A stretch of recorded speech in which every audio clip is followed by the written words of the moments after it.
what's your favorite book in the Bible? Job. My job.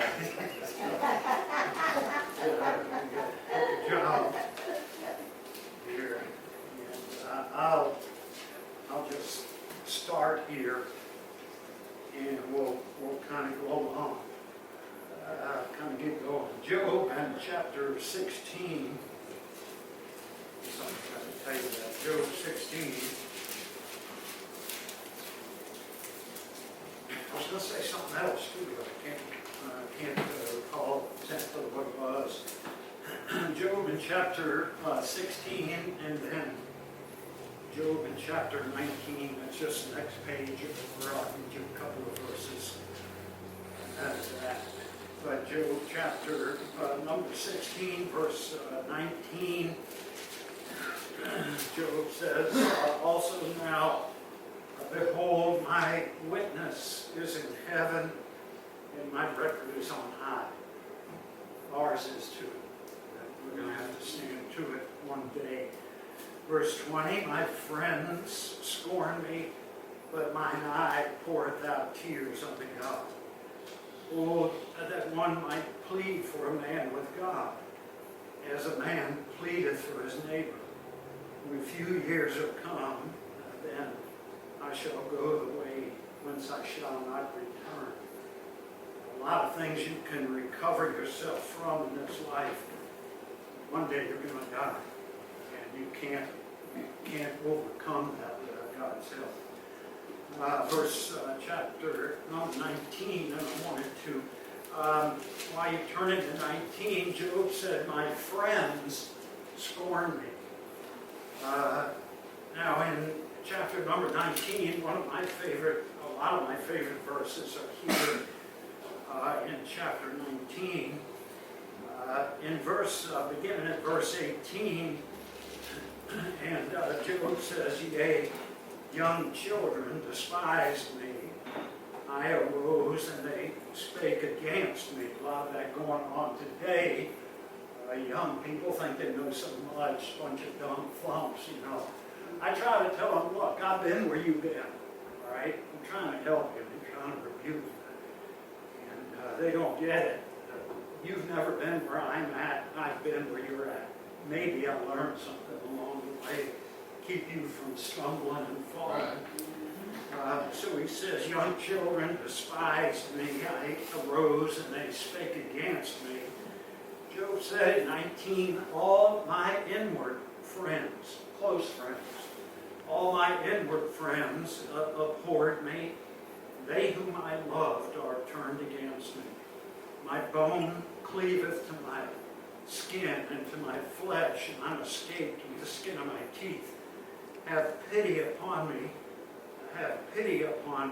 O ye my friends, for the hand of God hath touched me. Why do you persecute me as God, and are not satisfied with my flesh?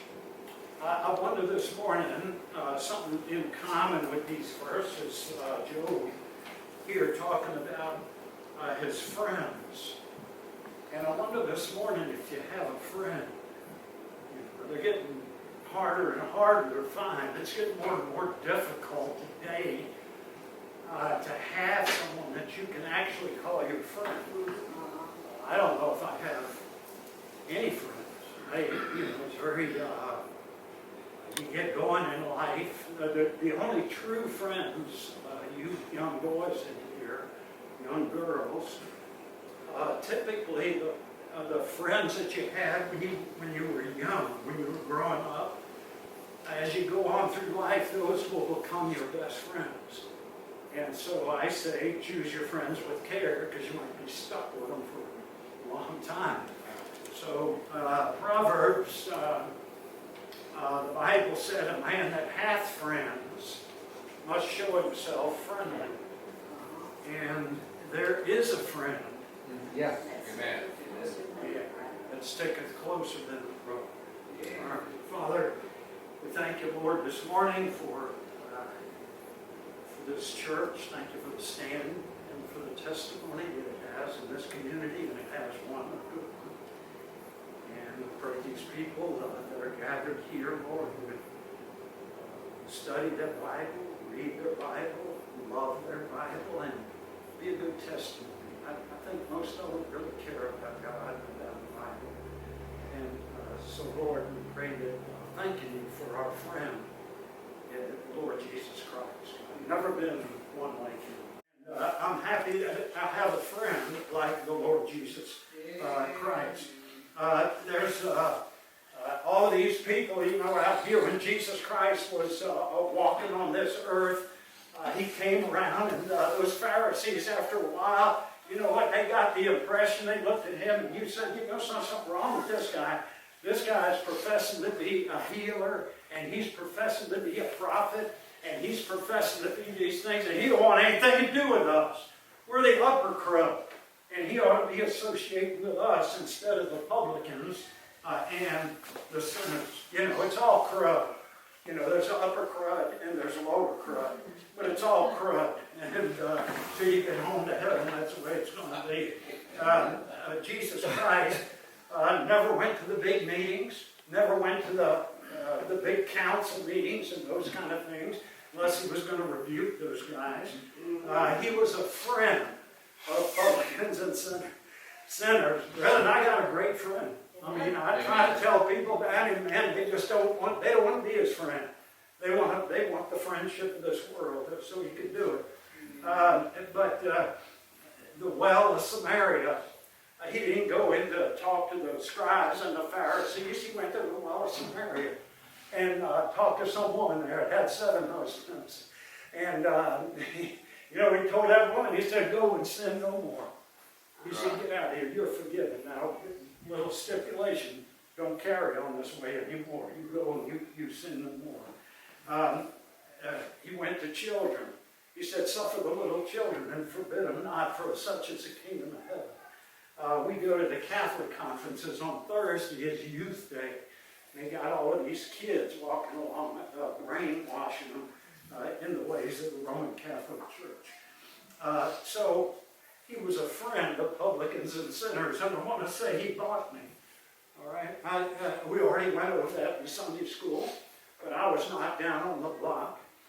Somebody needed to do something for me.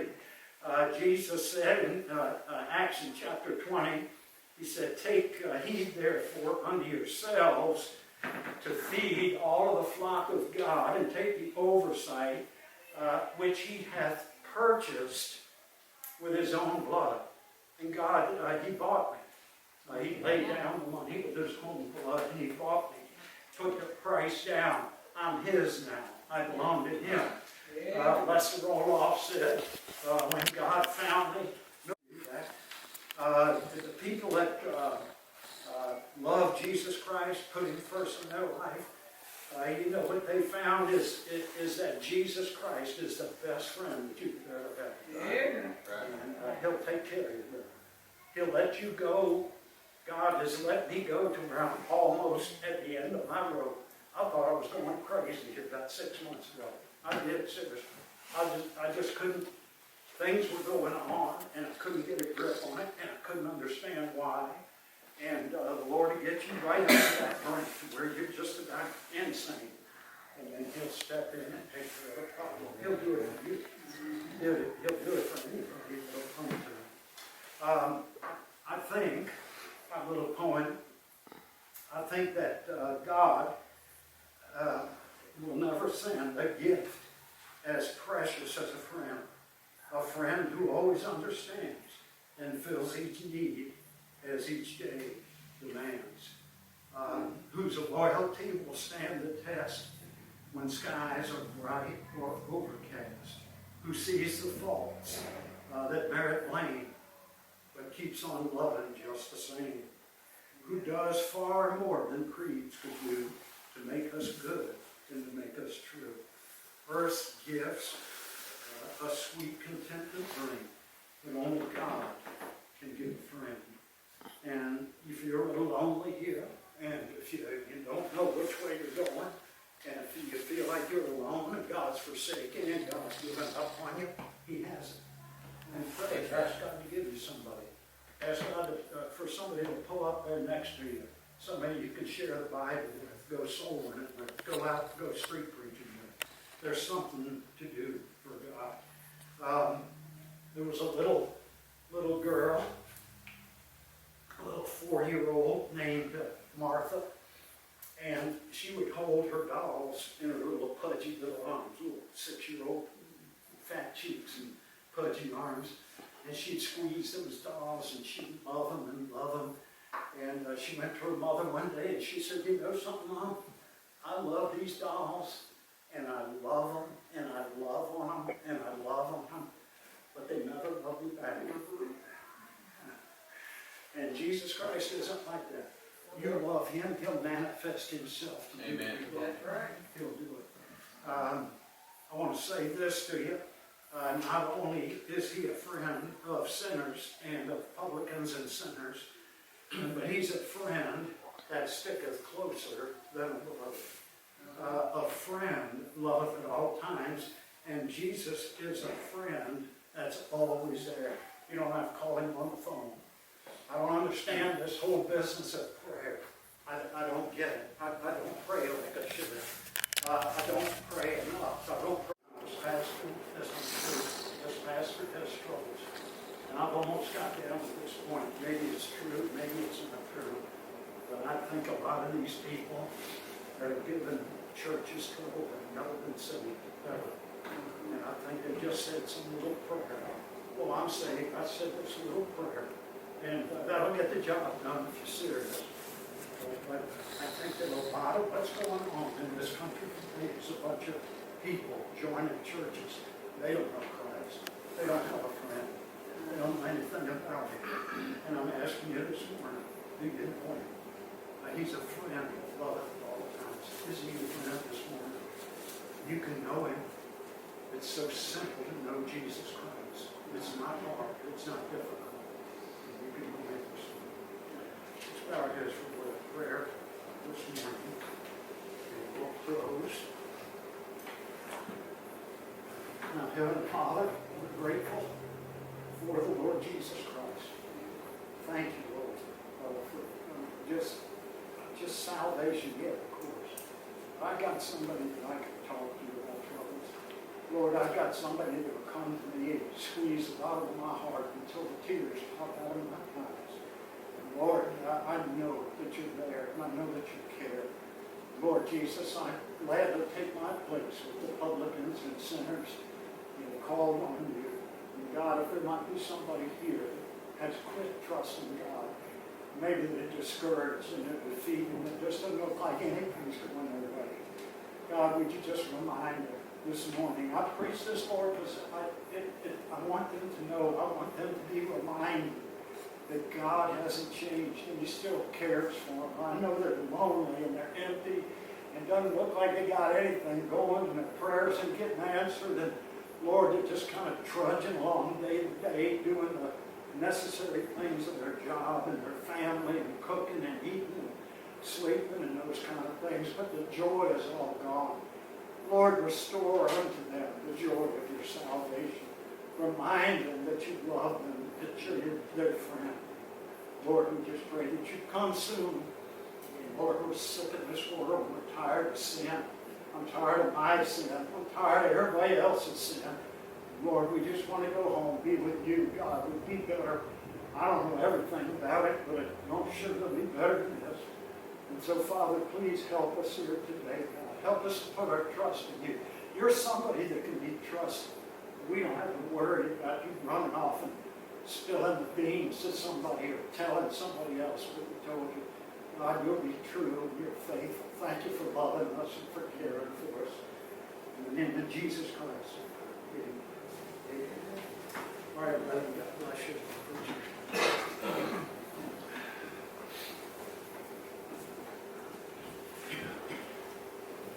All right, take that red hymn book out.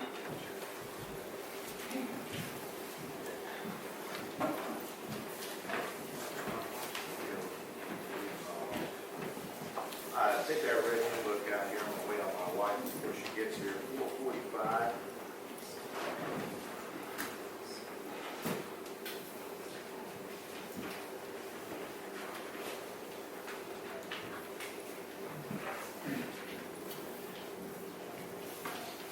While she's coming, I'll just